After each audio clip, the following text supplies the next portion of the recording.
I just looked at Terence Crawford's latest video. Terence Crawford, 20 pounds of muscle, my ass. Terence Crawford looks finished. And I knew that was going to happen because Terence Crawford's metabolism and its frame. You got him walking around maybe close to 180 or something like that. But as he works out, his body's going to do what it does. It's going to get lean. And I think it benefits Terence Crawford. Actually, we don't want him stepping in the ring, going up to 180. I think it just hinders him, right? When Floyd Mayweather was fighting at 154, he never weighed in at 154. He weighed in at what was most comfortable for him because 154 is the limit. Terence Bud Crawford, if he gets on the scale and he doesn't weigh quite 168, I think it's actually for his benefit. What he has going for him comes with him being smaller, actually. People talk about his speed, talking about his foot speed, hand speed, talking about all those things, his reflexes and all those things. That comes from what we've seen of him from 147. Jermell Charlo's latest remarks on Canelo Alvarez have rocked the boxing community.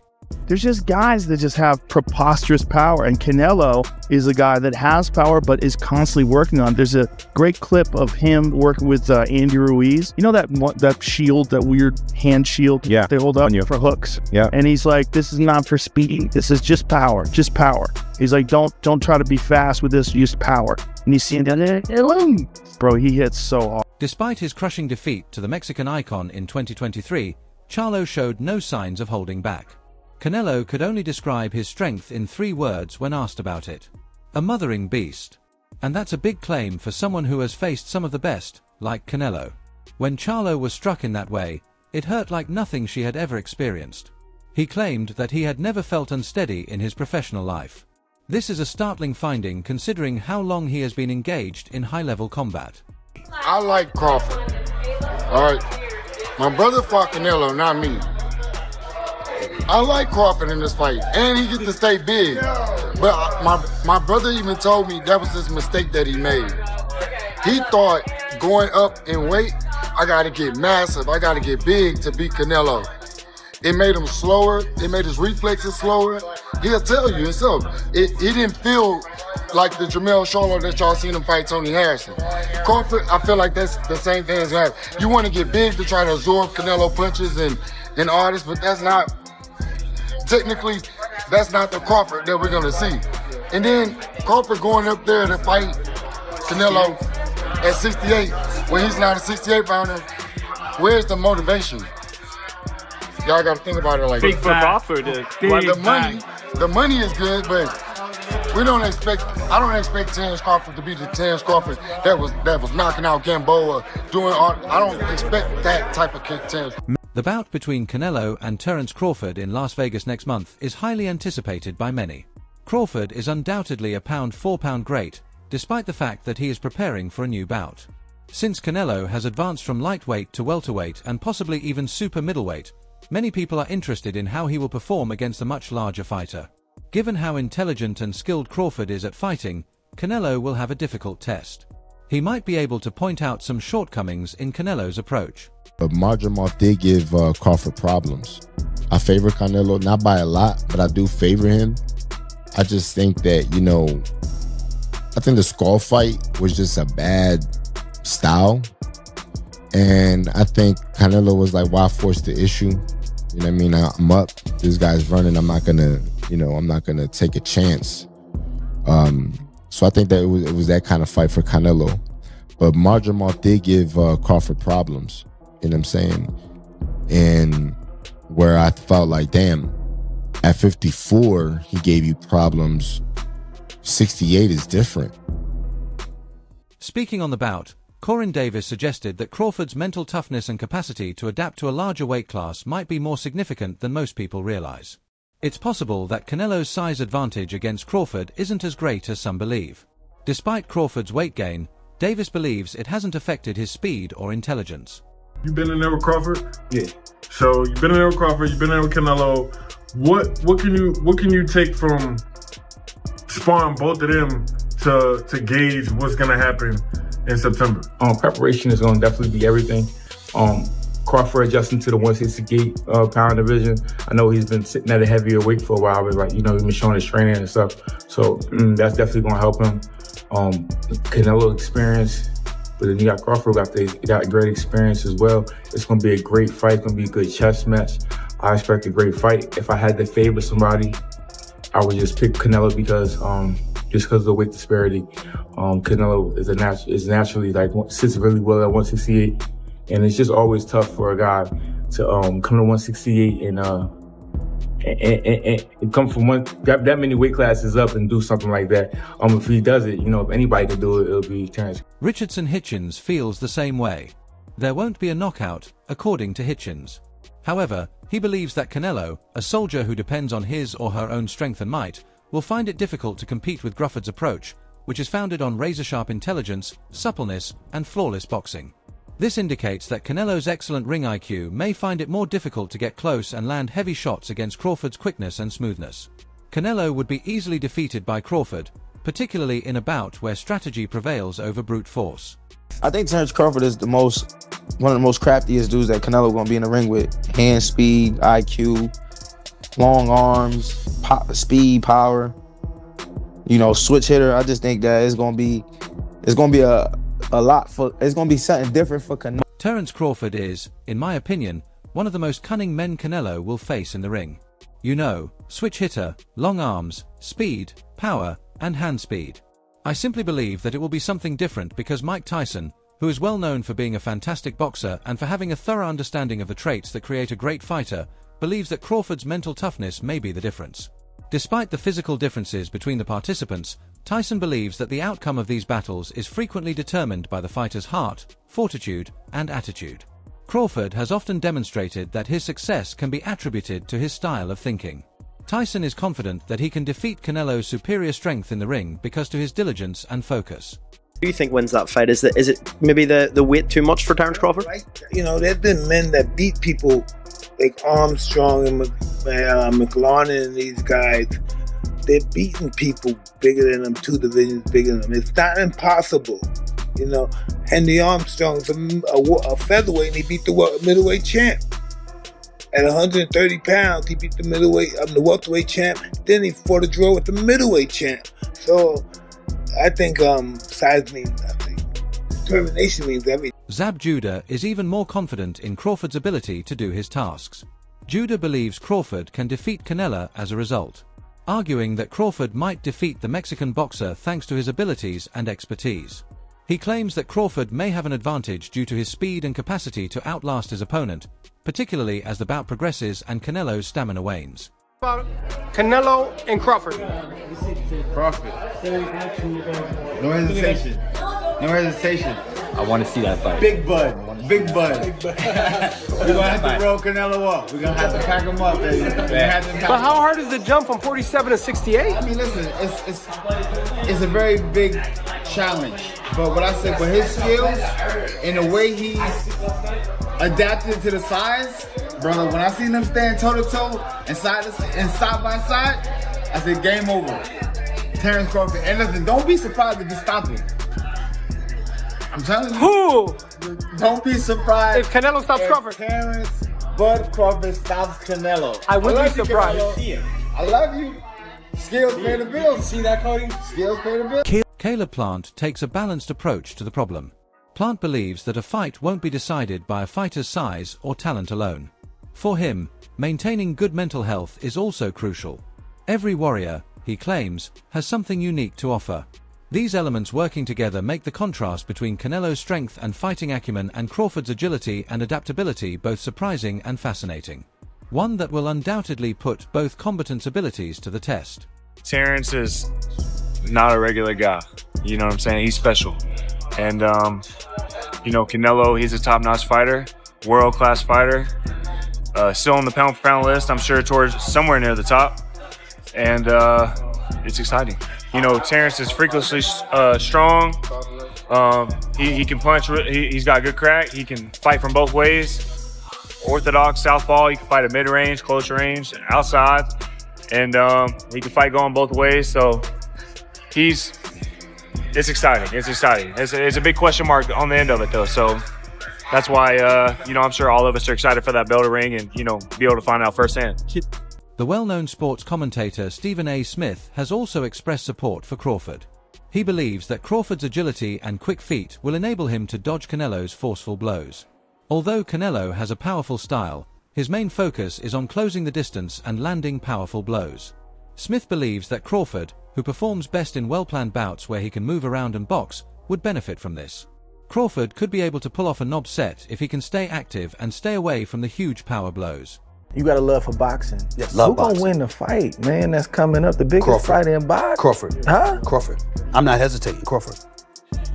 I'm not even hesitating. Crawford. You gonna stand on that all the way to September 13th? I love Canelo. Crawford will beat Canelo. Crawford will beat Canelo by decision. I can't see anybody knocking out Canelo Alvarez. But I do believe that if you can box and you can move, that you can beat Canelo. You can outpoint him. That's right. When I think about Canelo, one of the things that I don't like about Canelo, despite his greatness, and a neck as wide as Broadway for crying out loud. Right. It's like almost every shot has to be a power shot. It's a power shot, yeah. That's not beating Crawford. I will confess, I think Gervonta Davis's trainer, Cal, I think he said this. He said Crawford could find himself in trouble if he decides to engage with Canelo, because Canelo is the naturally bigger, strong fighter. And I don't care that Crawford's gotten bigger, and I don't care that Crawford's gonna go in there just as big as Canelo. Canelo is accustomed to fighting at the weight, and Crawford is not. And Canelo is a genius in this regard. You don't see him show up for fights not ready. He's always prepared. He's always ready. He's always that. prepared. So I think he's the slower fighter, though. And I think that Crawford is brilliant as a boxer. And I think that between switching to conventional and southpaw, using his jab and movement, I think that Crawford is going to outpoint Canelo because he's faster. But he ain't, I don't think. Additionally, Kelly Pavic provides us with some fascinating details. Although he acknowledges that Canelo has faced more formidable opponents in the past, he maintains that Crawford lacks the same level of experience. Given that Crawford is still getting used to fighting against men who are bigger, stronger, and more accustomed to the speed, Half believes this might decide the outcome of the bout. Despite his misgivings, he is aware of Crawford's skill and believes that his quickness, footwork, and ring IQ were crucial to his victory since they let him manage the fight's tempo. Tough one. Look, I like betting fights or making picks, and I'm usually pretty good on all my picks, even when I had the podcast. But sometimes, because people look for that fighter, that former world champion, and they like want to pick them apart if they get it wrong. And this is one of the fights where I want to sit back and watch and not worry about my pick. Canelo is a small middleweight, super middleweight. He just is. But he's also showed that he could go up in weight class, and he's a great fighter. I mean, yeah, that's it. Crawford is so talented. He's got so much ability in boxing, his boxing ability. And he's a bigger guy, too. He's almost every bit as big as Canelo, right? So that's what makes it tough. Like, yeah, Canelo's used to fighting guys coming down from 200, probably, at light heavyweight. And Crawford ain't. But it's just too hard to pick on it because of Crawford's ability and boxing skills. I'm not going off of Canelo's last fight. The guy he was fighting was in survival mode pretty much. He was just fighting not to get knocked out. When you fight a guy like that, you're not going to look good, right? I don't care what anybody says. When you fight a guy that's running around trying to survive, it makes it hard. So I don't go off of that, but this fight is going to be interesting. I mean, I would almost have to kind of lean with Canelo, but I'm not making that pick. Just saying. Pavic offers Crawford some guidance in addition to strategy. Apply pressure to Canelo immediately. Given that Canelo has displayed indications of exhaustion in past bouts, Crawford may wear him out, particularly in the later rounds. This strategy, which is predicated on the notion that Canelo will lose energy, might offer Crawford an opportunity for a late finish or a decisive victory. Crawford is taking a calculated risk, but it might be worthwhile if he does it correctly. And Canelo's ass a little early on, put Canelo behind, right? Even if it's 3 out of the first 4 rounds, because when Canelo has to fight, when Canelo has to step it up, after 7 rounds, he starts to fade a little bit. We've seen that with Bivol. We've seen it in a lot of his fights with Triple G. When Canelo could control the fight and the ring generalship, he could fight 12 rounds pretty good. But when Canelo gets pushed early on in the fight, he starts to fade muscle endurance wise. So if I was Crawford, I would kind of stay in a little bit on the early rounds and make him have to play catch up in rounds 3, 4, 5, and then by round 7, that's where he can really step. Tim Bradley is entirely focused on making money. He believes that Canelo's latest efforts, particularly the mediocre ones against opponents like John Ryder, are flawless. Bradley believes that Crawford's superior fighting abilities will be too much for Canelo to handle. Bradley believes Crawford can win from beginning to end, even if Canelo attempts to make the bout into a brawl. One more thing. It don't matter if Canelo is on that. He ain't beat no Terence Crawford. You heard it here first. Plus, I look at the performances of Canelo. I look at his last performances. I mean, they've been all right, you know. They ain't been like, you know, wow, you know, blew me away. So I'm not really worried about all of that. And the same thing goes with Crawford. I know he's with Snack, and I know some news came out this week and all of that, but I personally believe that Snack is clean. I think it's a conflict of interest, the fact that, hey, he knows how to beat the system, quote unquote, Mick DeConte, but at the same time, I think Snack, you got products going around the world, this and that. I mean, all these athletes are testing. They're not testing anything or positive by using Snack at all. So I think they're safe. There's no doubt about it. So with that being said, I'm not worried about that. As long as they testing, I'm good. Conversely, Shannon Briggs is not afraid. Despite the fact that Crawford is smaller than Canelo, he still believes Crawford can defeat him. Because Crawford is technically excellent and capable of boxing from both stances, Briggs believes he could pull off the upset. Having known Crawford since childhood, Briggs has confidence in the unbeaten fighter's abilities and anticipates a stoppage victory. I think it's gonna be a great fight. I got Crawford by stoppage, and I've known him since he was a little kid, you know, 12 years old. So to see him now fighting for a title in such a big fight, it's a great experience, great to see. Last question for me then, how do you think Crawford stops him? How do you think he's able to work Canelo enough for him to stop the fight, drop, knock him down? How do you think this is possible by Crawford style? He gonna box him. He can fight both ways. He gonna trick him up. You know, one thing Canelo showed is that he can be outboxed. But I think this time in the late rounds, you know, I think Crawford gonna have something. Sergio Mora initially doubted that Crawford could defeat Canelo at 168 pounds. Following his dismal performance against William Skull, Mora didn't believe Crawford was capable of facing Canelo, but after more consideration, he has since changed his opinion. He now acknowledges that Crawford's resilience and skill set enable him to wow everyone with an outstanding performance. He believes that in order to counter Canelo's strength, Crawford's ability to switch stances and counterpunch will be crucial. I ain't gonna lie, I've been putting it out since, I want to say, when he fought Sean Porter. Like back then, if you go watch, it's an interview out there. I had said I think that Terence Crawford would beat Canelo Alvarez right after he fought Sean Porter. At that point, but why did you believe then that was the right fight? Because I just knew, like, as far as in that weight class, Terence Crawford is like the greatest. So I just feel as though with Canelo's style and like the style of boxing that he got, I think and this is before Bivol did it.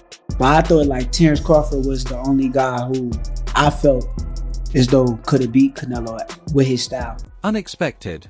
For a long time, Stevenson believed Crawford could defeat Canelo. Stevenson has always supported Nahum Crawford's development, particularly his 2021 matchup with Sean Porter, which solidified his place among the game's top players. Because Crawford has the best talents, can switch between orthodox and southpaw techniques, and has a high boxing IQ, Stevenson believes he is the best boxer to defeat Canelo. Finally, Arsaland is more cautious after losing to Canelo via split decision. Lara is aware of how difficult it is to cope with Canelo since he is really strong, particularly in the later stages. He claims that Crawford's greatest chance is to move fast and stay out of Canelo's powerful blows. This will force Canelo to use more effort than usual and keep the battle at a distance. Lara believes Crawford can defeat Canelo without engaging in combat if he can accomplish that. He sees it as a very interesting 50-50 fight. He feels that Canelo's very strong right now, and he wants to figure out to see how Crawford's going to handle the power, especially in the early rounds, and what's going to happen. So yeah, he said he remembers fighting Canelo back 14 years ago it is now, and he said he remembers he uses legs real good, and as long as Crawford uses his legs and he doesn't let Canelo just hit him in the arms and beat him up in the arms, he has a very good chance of fighting. Finally, it appears that the bout between Canelo and Crawford will rank among the most eagerly awaited boxing events in recent memory. Every fighter adds something unique to the fight, despite the fact that everyone has different assumptions about what will happen.